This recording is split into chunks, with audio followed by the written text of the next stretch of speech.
Lord of Mysteries. My Identities Echoes Across Time. Chapter 281 to 290. Lynn was naturally pleased with Bethel's plan. Resolving the issue between Klein and Mr. Door without conflict was the best outcome for him. If he had to choose between the two, Lynn would have had to apologize to Bethel and then firmly support Klein with various buffs. He was being very gentle, otherwise, he wouldn't just be adding buffs but directly intervening. For example, if Amon suddenly appeared before Klein's promotion to Sequence 1, Lynn would definitely show him what a sandbag-sized fist feels like. Lynn didn't intend to turn Klein into a hothouse flower. He would provide Klein with various buffs and guide him through battles, but only when the combat power was balanced. He resolutely opposed situations like in the original story where King of Angels Amon toyed with a Sequence 3 fool. Such a huge disparity in combat power would only result in one side crushing the other.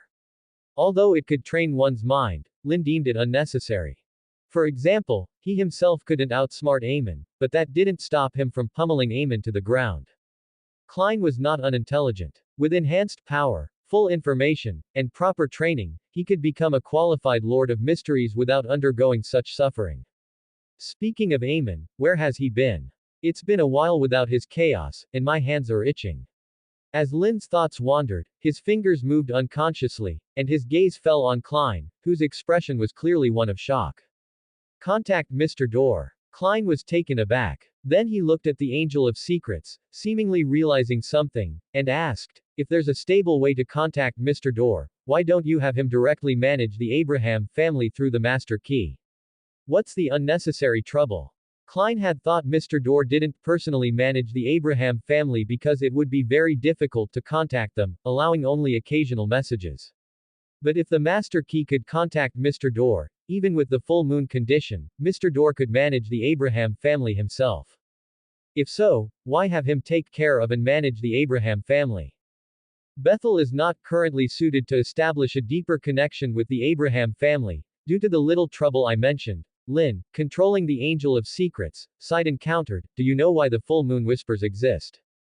Huh. Klein was puzzled. Isn't it because Mr. Door's state is too poor, unable to control himself, so even his cries for help cause serious trouble for the Abraham family?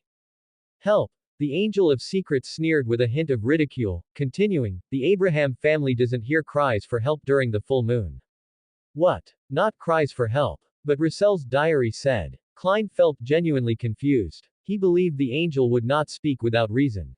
Since the angel said those weren't cries for help, then Mr. Door probably wasn't calling for help. But that means I misled Miss Furs yesterday in the gray fog. Klein felt a bit embarrassed remembering his words to Miss Furs.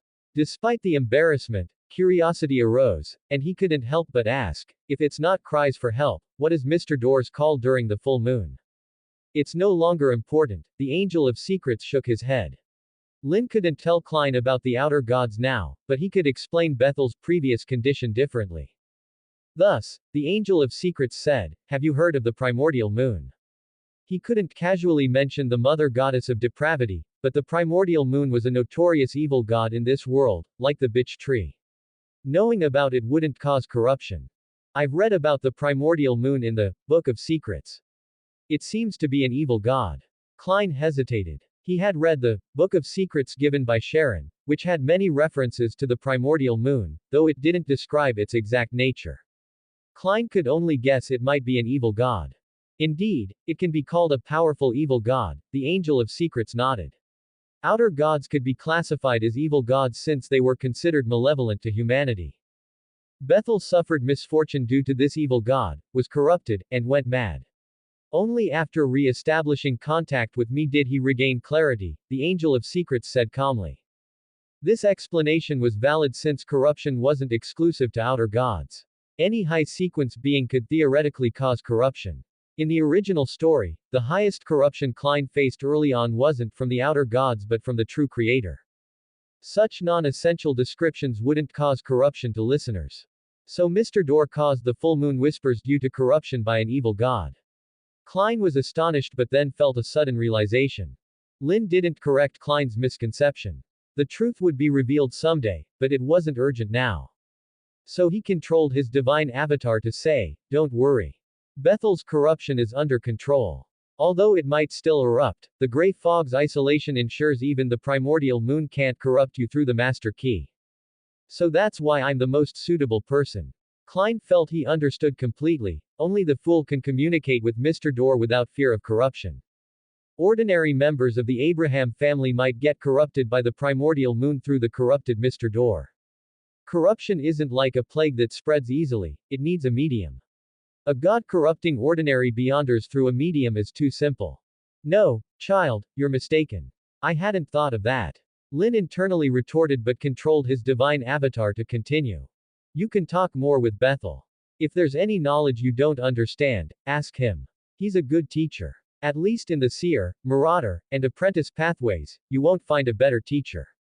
Lynn was truthful. If someone knew more about the secrets of these three pathways, they might surpass Bethel. But in terms of reliability and being a good teacher, Bethel was the best, possibly matched only by Pallas Zoroast. As for Bethel himself, whether he was willing to be this teacher, of course, he was. End of chapter. Welcome to Fanfic Audiobook, your go-to place for immersive audiobooks. If you enjoy the content, don't forget to like the video and subscribe to our channel for more amazing stories. In reality, after Bethel expressed his desire to investigate the future Lord of Mysteries, Lynn thought for a few seconds before selectively revealing some information about Klein. He mainly shared details about Klein's sequence, strength, character, and knowledge level. Lynn did not disclose any information related to Klein's real-world identity to Bethel. This wasn't because he didn't trust Bethel, but rather because he didn't trust the mother goddess of depravity. Just as Bethel worried about the corruption within himself, Lynn also had this concern. Therefore, he would not give the mother goddess of depravity a chance to locate Klein in the real world. With the vague information Lynn provided in the isolation by the Saphira castle, not even the goddess of depravity, nor any other outer god, could divine Klein's location. Only the Lord of Mysteries, however, is an exception and might be able to locate the Saphira castle. As for sending people to search in the real world based on this information, Lynn could only wish them good luck. Upon hearing that the future Lord of Mysteries was currently only sequence 7 and had become a Beyonder for less than 4 months, even Mr. Door, who had seen many of Lynn's outrageous actions, was silent for a moment before asking, "Are you sure he has enough time?" It's well known that the barrier outside Earth could only be maintained until 1368, and it was already 1349. In a decade or so, it's challenging for an ordinary person to rise to sequence 4, let alone become the Lord of Mysteries. In response, Lynn, who had read the original story of Mysteries, calmly smiled and said, "Even without my help, in his original timeline, he would have become the Lord of Mysteries in 3 years. Half a Lord of Mysteries is still a Lord of Mysteries. Even if he falls asleep immediately after becoming a half-Lord of Mysteries, he still becomes the Lord of Mysteries." Bethel. iTwitching.jpg. Even Mr. Door, who was well versed in many things, was deeply shocked at this moment. He looked at Lynn incredulously, and after a long while, uncertainly asked, "Is he as overpowered as you?" Having spent a lot of time with Lynn, Bethel had evidently picked up some slang from the pre-epic. "No, he's just a human, a respectable human." Lynn shook his head seriously. Bethel fell silent again. After a while, he sighed and said, "I think I understand why you chose him so resolutely." A human becoming the Lord of Mysteries within 3 years was an achievement Bethel couldn't even imagine. Suddenly, Bethel asked, "It sounds like he doesn't have a good teacher." "There is one, but not a formal one, and it's not from the 3 pathways. The teacher also has some memory issues." Lynn shook his head and looked at Bethel in surprise. "Do you want to be his teacher? I just hope he can avoid some detours." Bethel did not deny it, then rarely smiled. "I may not be able to say much, but at least regarding the seer, marauder, and apprentice pathways, I know a few things." "That's quite humble of you," Lynn couldn't help but tease. "So, is it possible?" Bethel asked Lynn. "Becoming an official teacher might be difficult, but just teaching some knowledge, I don't think he'll refuse. And given his character, he will likely respect you as a teacher." Lynn thought for a moment and answered seriously. "That's enough." Bethel nodded. His desire to become the future Lord of Mysteries, teacher was not just on a whim but a well-thought-out decision. On one hand, Bethel truly hoped the future Lord of Mysteries could avoid some detours. For the three mysteries pathway that rely heavily on information and pre-arranged plans, having a reliable teacher would definitely not be a bad thing. On the other hand, Bethel hoped to better understand the future Lord of Mysteries through teaching, to confirm what kind of person he was and whether he was a suitable candidate for the Lord of Mysteries. Teaching also serves as an evaluation. Compared to pure observation or simple interaction, becoming a teacher and student would allow Bethel to better understand the other person. Lynn was naturally aware of Bethel's thoughts and was pleased with them. Although Klein had not left the church, and compared to the original story, he had a more stable source of mystical knowledge, the Evernight Church did not possess explicit knowledge related to the three mysteries pathway. The knowledge Klein could gain from the Evernight Church was general and basic Beyonder knowledge. In terms of training for the three mysteries pathway, the Evernight Church could not compare to Mr. Door. Lynn even dared to say that even the Evernight goddess herself probably did not have as extensive knowledge in this area as Bethel did. A good teacher may not make you progress rapidly, but they can certainly help you avoid many detours. I think he'll be very happy to have you as a teacher. Lynn couldn't help but smile.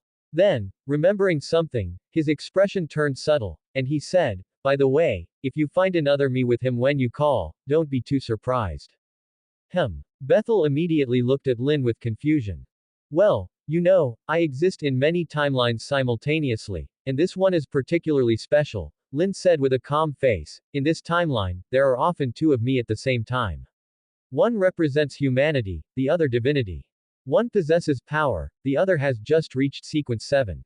And the human version of me has some memory issues. If he seems unfamiliar with you, don't be too surprised," Lynn continued. He was speaking the truth with no lies. Bethel looked stunned. He hadn't expected this. After a few seconds, he asked, "Are you the divine version?" Surprised. Lynn glanced at Bethel. Mr. Door honestly nodded. "Then when you meet the human version of me, you'll probably be even more surprised," Lynn said with a smile. Although they were the same person, his behavior when using his main account versus his alternate accounts did have some differences. The first alternate account was the most childish, the second the most arrogant, the divine incarnation loved speaking in riddles, and the main account emphasized simplicity and obedience. This was not entirely a disguise but rather how a person can present different aspects of themselves in different situations. "I look forward to it." Bethel tried to imagine a more human version of Lynn but couldn't, so he gave up and asked, "Is there anything I can help with?" "No need to worry. We will eventually merge into one. This is not an accident, and there is nothing that needs assistance," Lynn shook his head. Recollecting the memories, Lynn looked at Klein, whose expression showed surprise but whose eyes were bright. He then controlled the Angel of Secrets to snap his fingers again. Snap. Once again, the space changed. In just an instant, Emlyn reappeared beside the group. "Where did you just go? Where did you suddenly come from?" Emlyn was clearly very surprised, his eyes widening as he spoke. However, the others didn't have time to pay attention to him. The Angel of Secrets merely smiled and said, "Until next time, Lynn and Little Seer. When you need me, I will appear before you again." End of chapter. The Angel of Secrets left as abruptly as he had appeared, without giving anyone a chance to prepare. This left Klein, overwhelmed with information and full of questions with no one to ask. Lynn too, seemed to have many questions but didn't have the chance to ask before the angel left, and Emlyn, who hadn't understood the situation from the beginning. "Sherlock, I suspect he did it on purpose. I intended to talk to him about Mr. Door after you were done, but he didn't give me the chance. Maybe he doesn't want to talk about the Abraham family." Lynn broke the silence, his tone filled with undisguised complaint. Klein was momentarily at a loss for words. He had also noticed that the angel seemed unwilling to discuss too much about the Abraham family with Lynn, focusing mainly on how to take care of the family. "Perhaps he wants you to talk to Mr. Door personally," Klein suggested after a moment of thought. However, Klein frowned. Having been bombarded with so much information, he was still processing it. Now, with more time to think, he began to consider the possibility, had the angel changed his plans. Previously, the angel didn't seem inclined to let Lynn obtain too much information about the Abraham family, only giving a prophecy about Miss Furs. But now, within a day, they had been given a way to contact Mr. Door and detailed information about a representative of the Abraham family, Dorian Gray.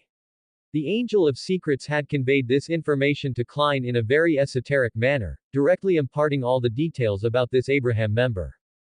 This seemed contradictory. Maybe the turning point is Mr. Door. Did the angel change his plans because we contacted him? Klein pondered, finding this very plausible. Although the Angel of Secrets had the ability to foresee the future, Klein didn't believe he knew everything. Based on Lynn's diary and previous prophecies, Klein leaned towards the idea that the angel's foresight was limited to general destinies and major events, not all-encompassing. Such an angel would certainly encounter unforeseen events. Establishing contact with Mr. Door might have been one of those unpredictable occurrences. Thus, the angel might have changed his plans after talking to Mr. Door. I don't know what he's planning. So far, it doesn't seem bad, but the mention of the apocalypse. Klein felt a headache coming on. Until today, he had never imagined that the apocalypse was only a decade away. Does this make sense? Klein found it unreasonable, yet neither the Angel of Secrets nor Lynn had any reason to deceive him about this. And why does the apocalypse depend on us? Is this why the Angel of Secrets and the Evernight Goddess are so focused on me? Klein's thoughts were a jumble of emotions. Ultimately, he sighed, silently telling himself, no matter what the apocalypse is about, all I can do now is work towards my advancement. Mr. Door. Lynn's expression turned complex and melancholic upon hearing Klein's words. Wait, who was that? What were you talking about? Emlyn finally couldn't hold back, filled with questions and desperate for answers. That was a friend of mine, Lynn replied, somewhat ambiguously. You don't need to worry about him, he shouldn't concern you. As for us, we were just discussing some private matters. Who cares about him? Wait, him. Emlyn first retorted instinctively, then realized something and stared at Lynn with wide eyes. Yes, him. Lynn nodded, then asked, I remember the Sanguines lives for a long time. Your history archive must be immense, isn't it? Of course, Emlyn replied proudly, then looked at Lynn curiously. Why do you ask? Klein also turned his gaze to Emlyn, guessing what Lynn wanted to know. Do you know the Angel of Secrets? Or have you heard of Libert Abraham? Lynn asked, looking expectantly at Emlyn. He was genuinely curious if his past deeds had been recorded. As for Emlyn guessing his connection to Libert Abraham, Lynn didn't care. As long as he couldn't figure out the fool's identity. I've never heard of an Angel of Secrets. But I think I've seen the name Libert Abraham in ancient texts, probably related to the Tudor Empire's Mr. Door in the Fourth Epic. Emlyn White said after a moment of reflection. Although the Sanguine might not have documented the Abraham family's post-war situation after the Four Emperors' War, their history would certainly include key figures and events from that time, including the Abraham family. If Lynn had asked another Sanguine, they might not have known this history, but Emlyn, who enjoyed studying these things, had indeed come across a mention of Libert Abraham in some ancient text. Hearing this, Lynn and Klein exchanged glances. Lynn quickly asked, have you seen any deeds related to Libert Abraham in those ancient texts? Like any gatherings he might have hosted. Deeds, let me think. Emlyn White, being honest, pondered for a few seconds before saying, I think I read in some high-sequence figure's autobiography that during the Four Emperors' War, there was a rumor about Mr. Door's son hosting a tea party with numerous true gods and angels. But I think that was just a rumor. Such a gathering seems impossible. End of chapter. Indeed, the tea party's events have spread beyond the Abraham family's gossip books, Lynn thought with satisfaction while pondering whether to invite the Night Emperor and the Sanguine Queen to the next gathering. This way, it would be interesting to see Emlyn's reaction when he discovers related records in ancient texts. However, if there were to be another invitation, it would only be after my trip to the Trunsoest Empire, Lynn added in his heart. He was not planning to host a second tea party until after his journey to the Trunsoest Empire to confront the eternal blazing sun and seize the uniqueness of the Paragon. There was no need to be in a hurry for that. Klein thought about the divine message he received at the Harvest Church, muttering internally, so, this is really a gathering that started in the Fourth Epic. I wonder who else will be attending. Emlyn, unaware of the divine message, looked at the two of them in confusion and asked, why did you suddenly stop talking?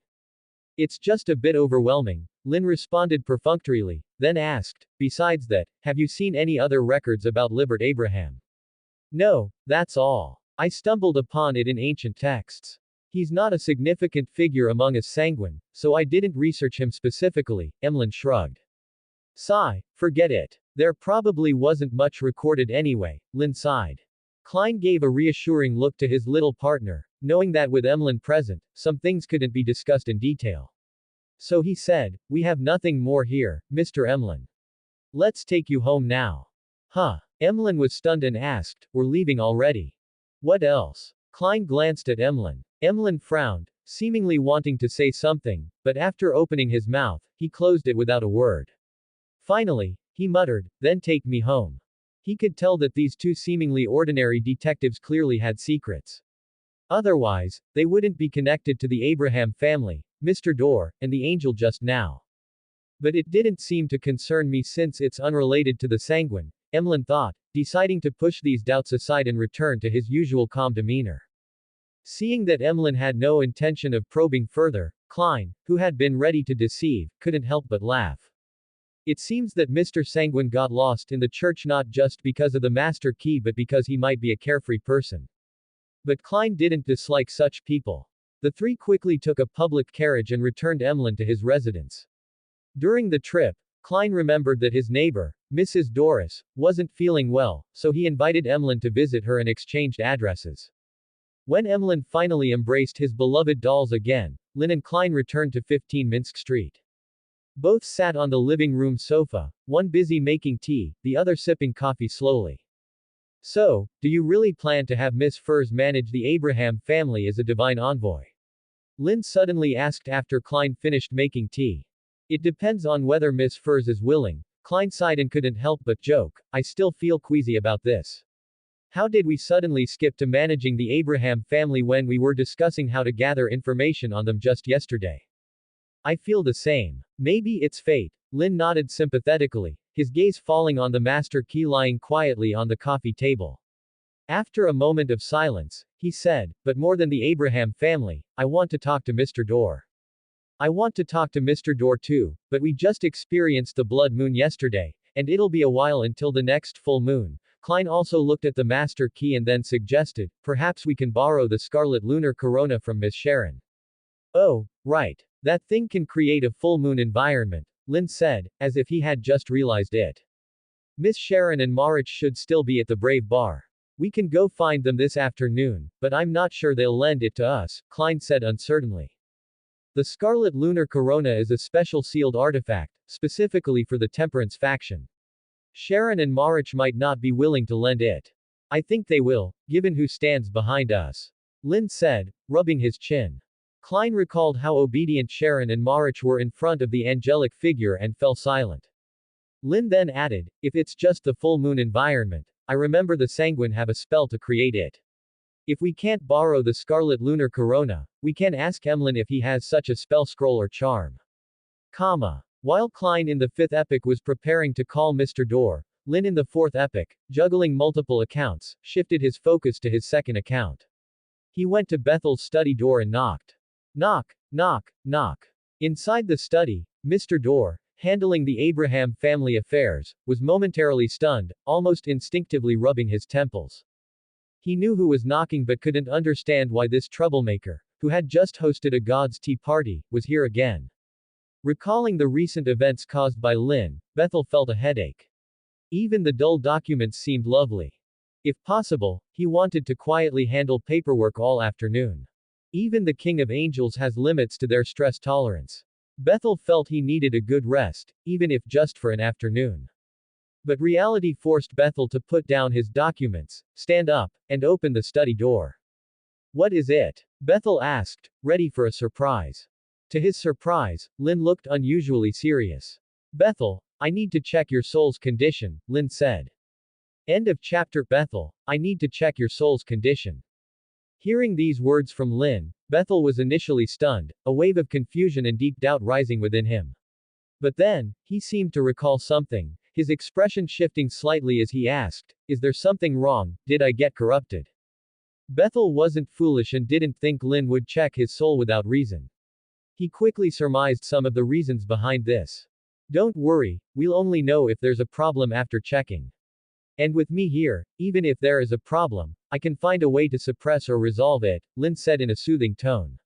The usually unreliable person surprisingly seemed dependable for once. Bethel's heart sank as he understood the underlying message in Lynn's words. His soul might indeed have a significant issue, and Lynn was here for final confirmation. However, Bethel didn't panic excessively or show any extreme expressions. Taking a deep breath, he looked at Lynn and said in a serious tone, "I understand." They went into the study, where Lynn found a random chair for Mr. Door to sit on. He closed his eyes, and when he reopened them, his emotions were extraordinarily calm. To accurately confirm Bethel's condition, Lynn once again borrowed the power of his true self, transforming to him. This time, he only borrowed the omniscient-like ability of his true self, so the negative effects were not particularly severe and within what Lynn could bear. Sitting in the chair, Bethel tensed slightly. He could sense the change in Lynn's aura, making him instinctively nervous as he saw Lynn's gaze fall on him. What kind of feeling was that? It was as if he was thoroughly seen from the inside out, with all his secrets and past laid bare like an open book for someone to read. To be honest, this feeling was uncomfortable, yet it didn't raise any thoughts of resistance. This wasn't because Bethel wasn't repulsed by being read like an open book, but rather because he had a clear realization: resistance was futile. No matter how hard he tried, he couldn't resist the person before him. No, perhaps he shouldn't even be called a person. Bethel lowered his eyes, controlling his thoughts from running wild but couldn't help but have some doubts. What exactly was Lynn? Bethel had once thought Lynn was an ancient god, but now he felt it might not be that simple. The other party might not be an ordinary ancient god, but possibly similar to the special pillars like the Lordofthemysteries instead. But aren't there only 3 pillars? Bethel glanced at Lynn cautiously from the corner of his eye and sighed internally. No matter what, at least the other party showed no malice toward him and didn't seem like those outer gods who wanted to destroy the world, though his personality was somewhat like a troublesome child. Although ordinary troublesome children would never be as problematic as Lynn, Bethel couldn't help but add this in his mind. As Bethel's thoughts scattered, Lynn ended his borrowing of the true self's power. He blinked, stepped back, and muttered while rubbing his temples, "Still can't get used to it." Although he had borrowed the true self's power more than once, the assimilation effects still made Lynn somewhat anxious each time he used it. Well, maybe not that anxious. But the feeling of assimilation was indeed unpleasant. "Are you okay?" Bethel instinctively asked, seeing that Lynn's state became less than ideal after using that power.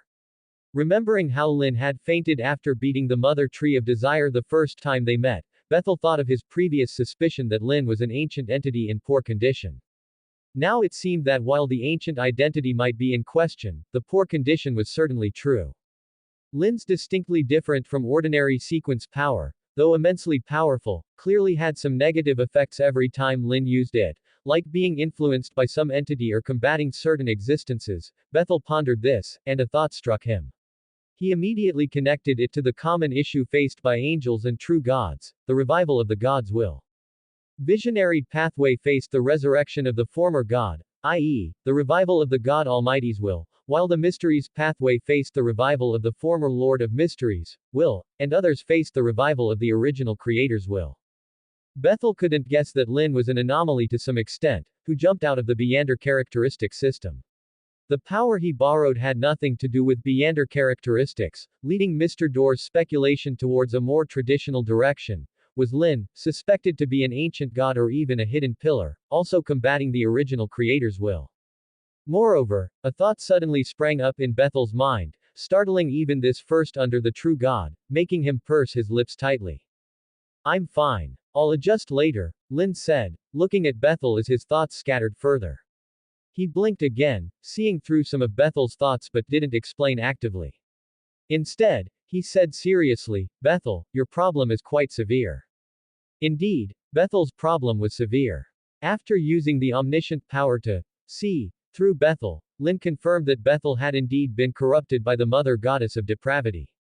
Moreover, this corruption, though deeply hidden, was deeply rooted, likely existing since Bethel was in sequence 3, merely lying dormant until now.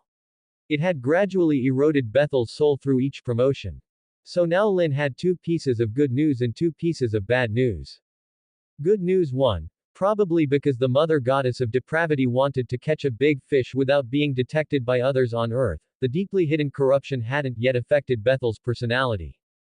Good news too. With the omniscient ability from his true self, Lynn had parsed the components of the corruption, obtaining more information feedback. Bad news 1. The corruption hadn't affected Bethel because the mother goddess hadn't activated it. If activated, it might not immediately create a corrupted personality but could plunge Bethel into a temporary semi-mad state, similar to occasionally adding a frenzy buff. A temporarily out-of-control Angel King is extremely dangerous. Bad news 2. Although he had information, Lynn couldn't immediately devise a solution based on it. He wasn't his true self. If he were, he might simultaneously compute the solution upon receiving the information. But as a mere borrower of omniscience, Lynn couldn't do that. Fortunately, with the complete information on corruption, Lynn could slowly research and eventually find a solution, though it would take time. End of chapter. Despite having already made a clear guess in his mind, Bethel still couldn't help but feel heavy-hearted at this moment. He spoke with some difficulty. Am I corrupted? Yes. Lynn didn't conceal anything and nodded. Bethel fell silent. A few seconds later, he spoke again. Mother Tree of Desire. Apparently, Bethel's first suspect was the bitch tree, which had nearly caught him last time. No, it's the mother goddess of depravity. Lynn shook his head. Bethel's left hand, which was originally on the armrest of the chair, clenched at this moment. Almost instantly, the armrest he was holding turned into powder, but his left hand maintained its original action, trembling slightly. This wasn't due to fear, but because his emotions were too tumultuous at this moment. One couldn't blame him for this reaction. There were differences even among the outer gods, and as a former pillar, even though its characteristics and essence had been torn apart and were no longer complete, the mother goddess of depravity was still incomparable to other outer gods. To give an example, the difficulty of removing corruption from a regular outer god was 3 stars, while removing corruption from the mother goddess of depravity was at least 5 stars. Even if Bethel's mindset crumbled a little at this moment, Mr. Door was still Mr. Door. After a few minutes of silence, he finally calmed himself down, at least on the surface. Bethel looked up at Lynn, his voice somewhat hoarse, probably due to the emotional turmoil just now. So this is my fate. Corrupted by an outer god, dying, or completely becoming a puppet of the outer god, and then harming this world. Even though he had vaguely guessed it earlier, when faced with the facts, Bethel couldn't help but feel suffocated. I thought I could accept it calmly, but I overestimated myself. Bethel murmured, his smile self-deprecating. Clap. At this moment, the sound of a hand clap rang near Bethel's ears, pulling him back to reality. He saw Lynn looking at him seriously. No, this is not your fate, Lynn said sternly. Bethel was stunned. Lynn then continued, somewhat annoyed, do you think I'm someone who makes empty promises? I once said that I wouldn't let you die on your way home, and I will make sure of that. As he spoke, Lynn placed his hand on Bethel's shoulder, his spirituality spreading out to suppress the corruptive forces that seemed to become more active once Bethel realized he was corrupted. He said, although I can't remove this corruption now, as long as I'm here, it won't harm you. Lynn could suppress the corruption in Mr. Door, who was completely corrupted by the goddess of depravity, and restore his clarity. Naturally, his power could have an even greater effect on Bethel, who hadn't completely become a puppet of it, ensuring that the corruption within him remained dormant and never erupted. However, Lynn seemed to think of something, his expression becoming hesitant. A few seconds later, he said, you might be bound to me in the future. Until the corruption in you is removed, we need to stay in constant contact.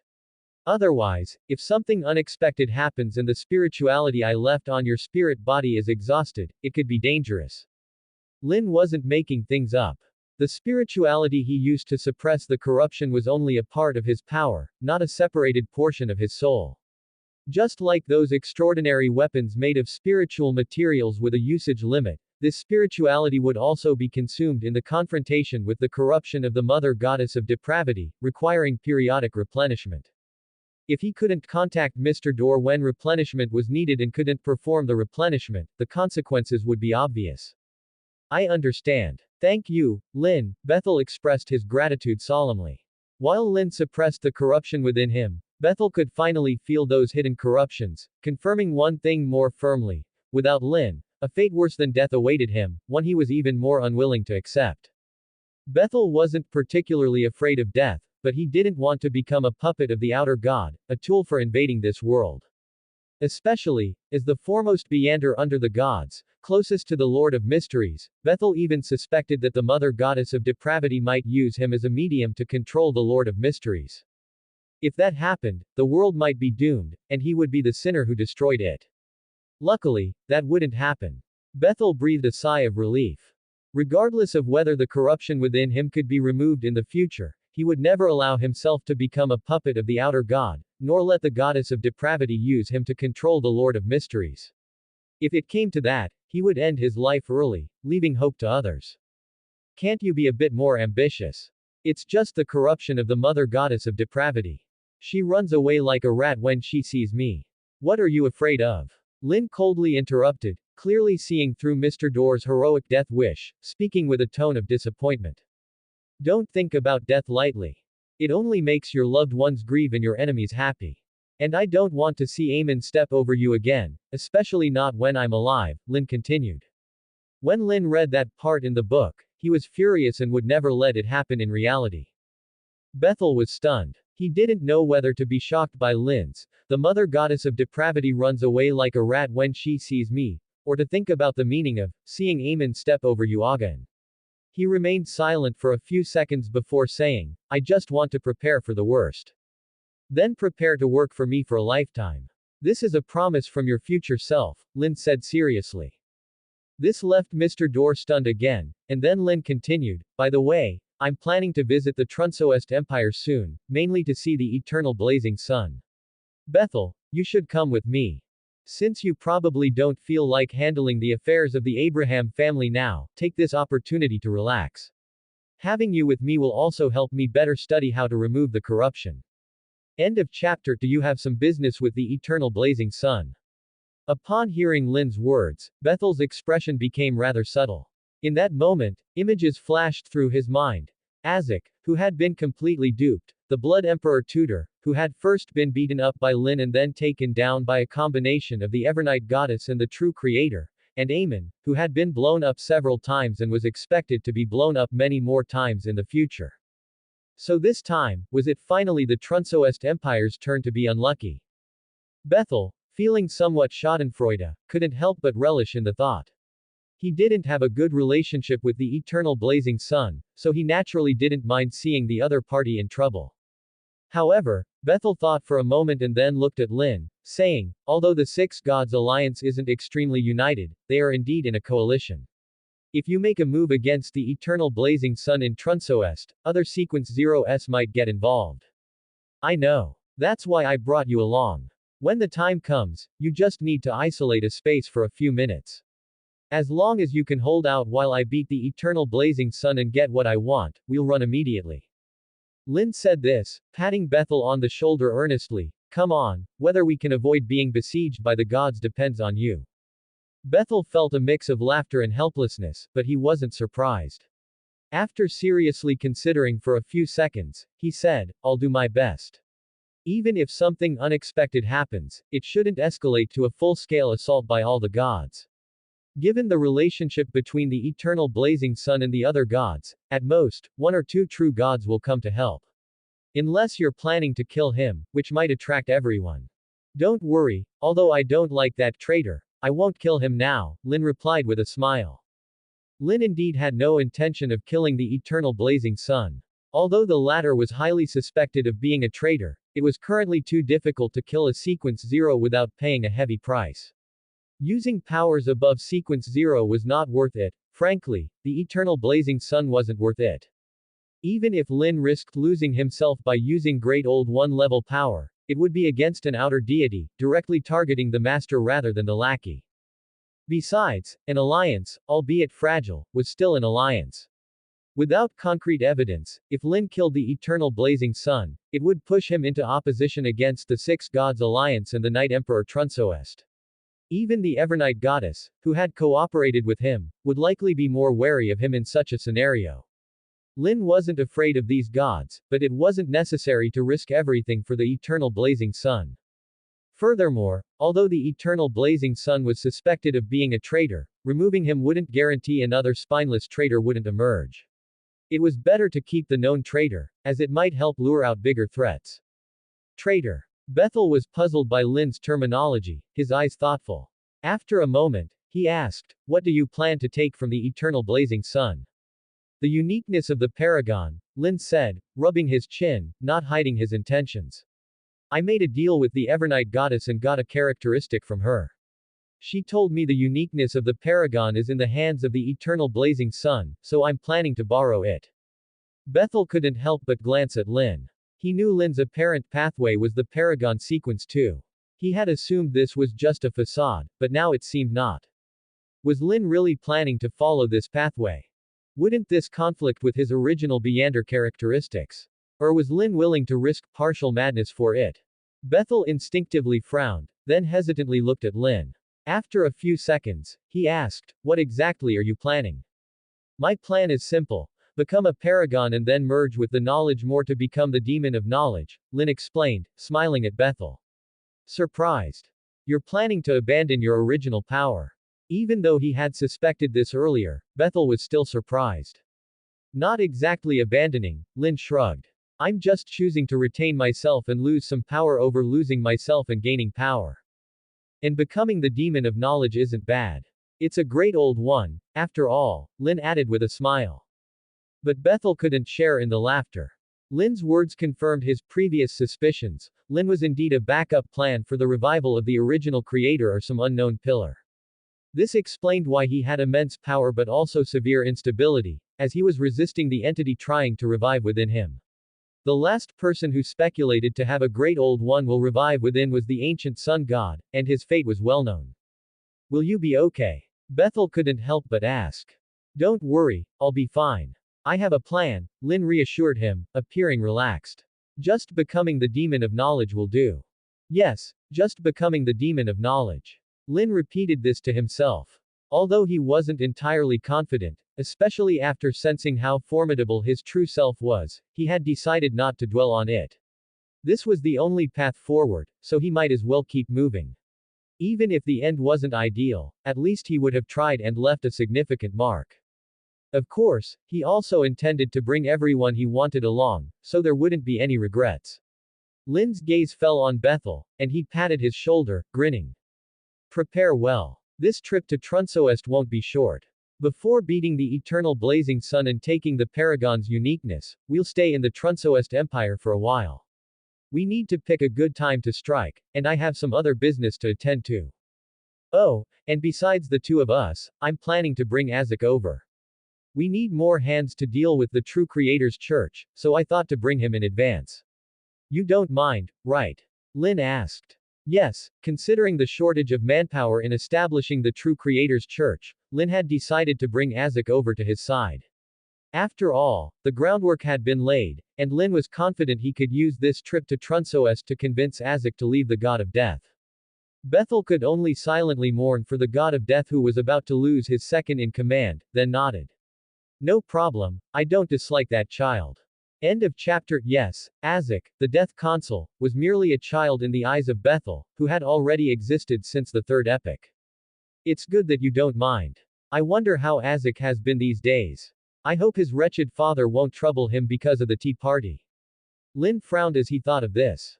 He suddenly looked at Bethel and said, "Bethel, why don't we invite him over in advance? I'm afraid Salinger might do something bad to my precious resource." Although Lynn didn't know exactly how despicable Salinger was, he never had high expectations for the scummy character.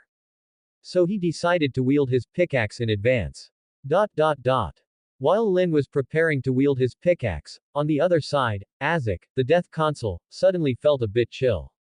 This made the Death Consul instinctively frown. He raised his head from the pile of parchment that reached waist height and looked around, but he saw nothing that could be making him feel cold.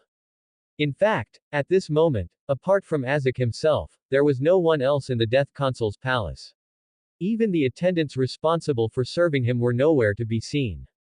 The palace door was closed, marked personally by the God of Death. The reason for this state was simple. Azek was under house arrest. After returning from the tea party with the gods, Azek naturally couldn't tell the god of death the details of the tea party due to constraints. He could only reveal some general information without violating the constraints, such as who participated in the gathering and the theme of the meeting. This was a loophole Lynn intentionally left. He allowed the attendees to disclose this part of the information to facilitate recruiting and make the tea party more widely known without revealing critical details. If it were another father, he wouldn't blame Azek in this situation. After all, the constraints applied even to Sequence 0, so it was normal for a Sequence 2 like Azek to be unable to resist. But Salinger was infamous for being a scumbag. As someone who could use his own child as a resurrection vessel, Salinger vented his anger on Azek for not being able to obtain specific information about the tea party, blaming him for being incompetent and putting him under house arrest. Even while under house arrest, Salinger didn't intend to let Azek idle. So, even in confinement, Azek had to continuously handle various affairs of the Balam Empire. That's why Azek was alone in the palace, processing documents. An illusion. The death consul murmured in confusion, his gaze falling on the corner of the desk where a few letters lay. They were all letters from Lynn to Azek during this time. What a pity. The death consul sighed, thinking of something. He didn't blame Libert for his punishment by the god of death. It wasn't because of the power Libert displayed at the gathering but because Azek understood that Libert had no ill intentions in inviting him to the gathering. On the contrary, Libert wanted to help him by inviting him to a gathering he wouldn't normally qualify for with his current strength. Azek was well aware that participating in such a high-level gathering could bring him unimaginable benefits. Just getting to know those kings of angels and Sequence 0s and earning their friendship was a huge fortune, not to mention other tangible benefits. Azek only regretted that he might not be able to attend the next gathering and that, being under house arrest, he couldn't go to the Tudor Empire as he had planned, nor could he experience the life of an ordinary person as Lynn had described. Now, it seemed there was no chance. The death consul thought absent-mindedly, looking at the palace door. It wasn't his first time under house arrest. The god of death was never a merciful deity, and Azek, as his offspring, had never received a shred of paternal love. So, from childhood to adulthood, Azek had been punished by the god of death countless times. Sometimes it was because he made mistakes, and sometimes it was simply because the god of death was unhappy. Among all these punishments, house arrest was already considered mild. Before today, Azek thought he had long become accustomed to this life. He used to think that even if he were locked in this palace for the rest of his life, it wouldn't matter much. After all, the Balam Empire was just a bigger cage for him. Azek lived in this cage, carefully following the god of death's commands. Even if punished, even knowing he was being turned into a resurrection vessel, he could only silently accept it, doing his duty as the death consul, handling various affairs for the god of death, and waiting for his end to come. But now, Azek realized that perhaps he hadn't accepted his fate as much as he thought. He believed he had accepted everything, but at this moment, he felt that the closed door was suffocating. Just like his life, shut behind the same door early on, suffocating and despairing. These are not thoughts a devout believer should have. Azek smiled self-deprecatingly, his gaze falling on a picture of a cat hanging on the wall. The picture showed a big leopard cat protecting a kitten wearing a silk hat, looking both warm and fairy tale-like. Azek was a bit entranced. After a long while, he covered his face with his hand and murmured, "You are truly terrifying, Libert." Azek knew that he had been swayed long time ago. Perhaps when Libert described a future for him, or when he saw this picture, or maybe through those letters. He was tempted by the future Libert described, began to look forward to the life Libert depicted, and started to reject his fate of becoming a vessel. He was supposed to resign himself to fate. In this era, in this country, as the child of the god of death, offering everything to the god of death, including oneself, was a matter of course. No one would question it, no one dared to question it. The former death consul wouldn't, but the current Azek suddenly wanted to ask the god of death, "Why is this my fate?" So the death consul thought Libert was truly terrifying. He awakened something terrifying within him, which could be called humanity or perhaps the self. He made the death consul want to become Azek. Bang! At this moment, the closed door suddenly opened from the outside, and a lively, familiar voice followed. "Good afternoon, Azek." Isaac looked up in shock to see a familiar young man standing at the door, a bright smile on his face. Sunlight streamed in behind him, not harsh but soft and warm, filling the dim and chill palace with light. TN. This chapter just hit hard. End of chapter. Good afternoon, Isaac. Upon hearing this familiar voice and seeing the young angel standing at the door, Isaac's first reaction was to think he was hallucinating. But he quickly realized that it was not an illusion, Libert had indeed appeared. This made Isaac almost instinctively stand up, looking at the other, and asked, "What are you doing here?" "I'm here to invite you to travel with us. Soon, I plan to go on a trip to the Trunsoest Empire with Bethel. Because I'm worried you might be bullied by your scumbag father, I wanted to invite you along. Just think of it as a chance to relax and experience a normal person's life," Lynn said with a smile. Lynn certainly wouldn't directly tell Isaac that he planned to dig some resources in advance to cope with the upcoming workload. So he only chose to tell part of the truth.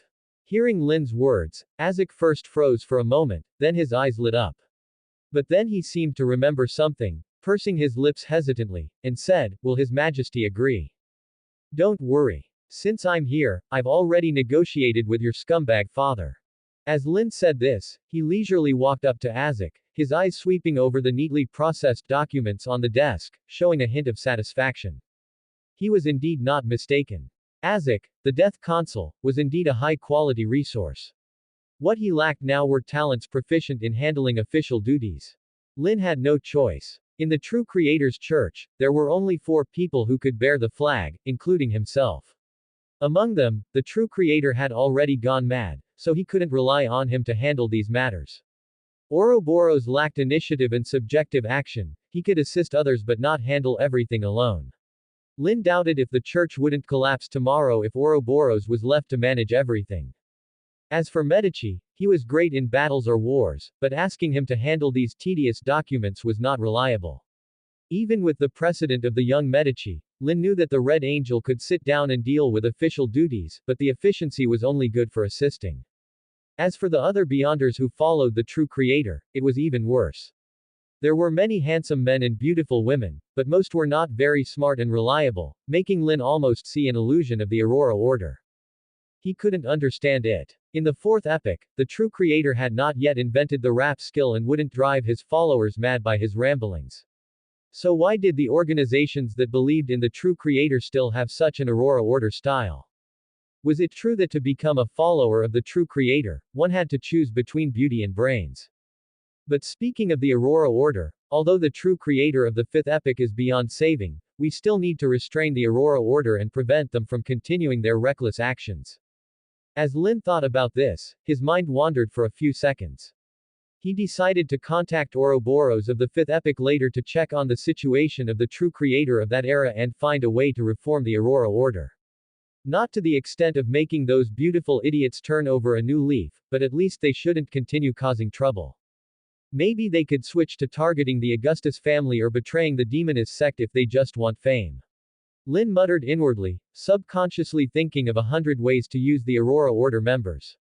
He looked up at Isaac and continued, "Now that your father has temporarily lent you to me, you can just follow us on this journey and relax." Lynn wasn't lying. He had indeed temporarily bought Isaac from Salinger with an invitation letter, yes, the one for the next God's Tea Party. For Salinger, who only cared about his own interests and saw Isaac as a tool, letting his son go out and play for a while in exchange for participating in the next God's Tea Party, which had already caused a stir among many gods and angels, was a very cost-effective deal. As for why Lynn invited Isaac to travel, whether Isaac would encounter danger, Salinger neither cared nor was concerned. Of course, the main reason was that Salinger hadn't realized Lynn planned to poach Isaac during the trip and would likely succeed. If Salinger had known this in advance, he probably wouldn't have lent Isaac so easily. It wasn't because he cared much about his offspring, but simply because the price wasn't high enough. Borrow. Isaac showed a puzzled expression, but he quickly understood and asked, "What did you offer?" Obviously, Isaac knew his scumbag father very well. "Nothing much, just an invitation letter," Lynn said without any intention of hiding. He shrugged and added, "I was going to invite him sooner or later, anyway. It's just a bit ahead of my original schedule." Lynn had indeed planned to invite Salinger for a long time. Although he didn't like this god of death, just like he had invited Tudor in the first tea party, dislike didn't mean excluding him. Lynn was always magnanimous in this regard. Whether the invited person would be ambushed at the tea party was beyond his control. Besides, this way, you won't have to worry about being troubled by your scumbag father because of the tea party in the future, right? Lynn said, his gaze falling on a cat picture hanging on the wall. Looking at the obviously well-maintained picture, Lynn raised an eyebrow and smiled, saying, "It seems you really like the picture I gave you." "It's a very good picture," Isaac said, looking at the cat picture on the wall, neither admitting nor denying it. "If you want, I don't mind telling you more about the stories of the big and the small cat," Lynn smiled. Since he had already spoiled the story more than once, he didn't mind continuing to do so. Isaac looked at Lynn, his usually stern face showing a complex expression. He seemed to sigh and made up his mind, saying, "I look forward to it." Seeing this, Lynn laughed again. He could tell that Isaac's attitude was softening. This made him realize that although he hadn't swung the pickaxe yet, he already seemed to have found a diamond. End of chapter. Isaac's attitude wasn't surprising, given how despicable Salinger was. The Death Consul had always been treated as a mere tool and a vessel for resurrection by him, so there was little loyalty, only awe and fear. Without Lynn, the Death Consul might have continued in this state of reverence until the fall of the god of death, experiencing millennia of reincarnation and eventually breaking free from the deity's influence to become Isaac.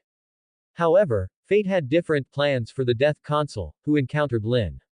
Lynn's ability to persuade was inherited from a certain chaotic, amusement-seeking outer god. Although Lynn himself had forgotten this, and the god's teaching methods were dubious and akin to corruption, Lynn's ability to manipulate people was unquestionable. Since Lynn decided to recruit Isaac, it was only a matter of time before the latter wavered and ran away. In the fourth epic, when Lynn was actively recruiting, having already brought Isaac back to the Tudor Empire, Klein successfully borrowed the Scarlet Lunar Corona from Miss Sharon in the fifth epic. The borrowing process was smoother than Klein expected, likely due to the reputation of the Angel of Secrets. When Klein mentioned needing the Scarlet Lunar Corona, Sharon and Marich hesitated for only 3 seconds before agreeing, asking for a small payment in gold pounds. They even offered to sell the Scarlet Lunar Corona to Klein for the right price. This wasn't surprising, as the Scarlet Lunar Corona was a special sealed artifact that countered their powers, so it wasn't easily lent or sold to others. However, Klein and Lynn were not just anyone, they were allies against the Indulgence faction of the Rose School of Thought. Furthermore, they had a close relationship with an angel, meaning if they wanted to harm Sharon and Marich, they wouldn't need the Scarlet Lunar Corona. Klein was momentarily tempted by Sharon's offer to sell but declined due to financial constraints. Though Klein was about to take over the Abraham family and no longer worry about money or artifacts, he was principled and wouldn't take the family's resources for free. He would only borrow them as part of his remuneration. Borrowed items needed to be returned, especially sealed artifacts. However, gold pounds once spent were gone for good, requiring efforts to repay debts. The fool wouldn't squander resources just because he was about to inherit the Abraham family. Thus, Klein rented the Scarlet Lunar Corona for a time, paid the rent, and prepared to contact Mr. Door. Above the gray fog, in what seemed like a palace for giants, Klein sat at the head of the long bronze table, with the master key and the Scarlet Lunar Corona placed in front of him. Taking a deep breath, Klein glanced at Lynn beside him. Lynn appeared equally tense, clearly both anxious and excited about what was to come. "I'm starting," Klein said, picking up the Scarlet Lunar Corona in one hand and the master key in the other.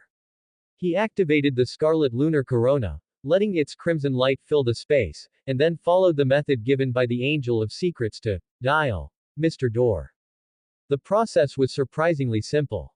After completing the dialing, Klein waited a few seconds before the master key emitted a faint glow, and a steady, slightly hoarse voice sounded in his ear. "Hello, are you the fool?" Klein was momentarily taken aback. If not for his clown-like control over his expressions, he would have shown some embarrassment. He cleared his throat lightly and said, "Hello, Mr. Door. You can call me Mr. Fool." Klein doubted that Lynn hadn't informed Mr. Door about him, otherwise, why would he have questions for Mr. Door? "All right, Mr. Fool. You can call me Bethel, I don't mind," Bethel replied warmly. I didn't expect you to contact me so soon, but it's good for both of us to establish this connection early. Do you see me as someone special too? Klein couldn't help but ask, feeling that Mr. Door's words suggested he wasn't merely treating him as Lynn's friend. Quote. You are indeed special, Bethel said after a few seconds of silence.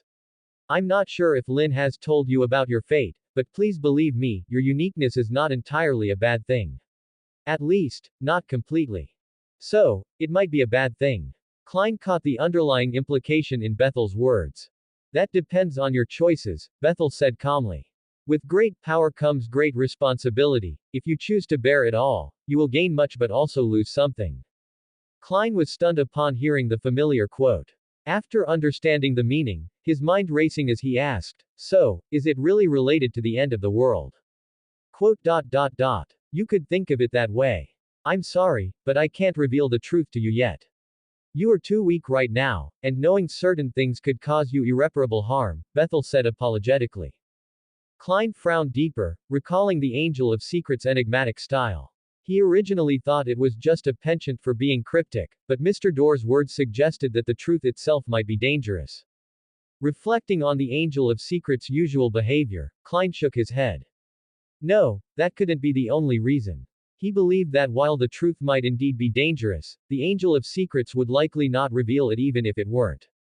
The Angel of Secrets was purely a joker. Quote. A joker. That description fits Lynn's personality quite well, Bethel's voice suddenly echoed, with a tone of nostalgia and helplessness, clearly resonating with Klein's sentiment. Klein realized he had inadvertently voiced his thoughts, or rather, conveyed the idea to Mr. Door. Usually, the fool wouldn't make such mistakes, but they were communicating spiritually, and the fool's deep frustration with the cryptic Angel of Secrets had slipped through in an emotional moment. This made the fool Klein quickly calm his emotions. He glanced cautiously at Lynn beside him, cleared his throat, and asked, by the way, Lynn is right here. Would you like to speak with him? Mr. Door was eerily silent for a few seconds, making Klein wonder if their connection had been severed. Then he heard Mr. Door say, sure. End of chapter.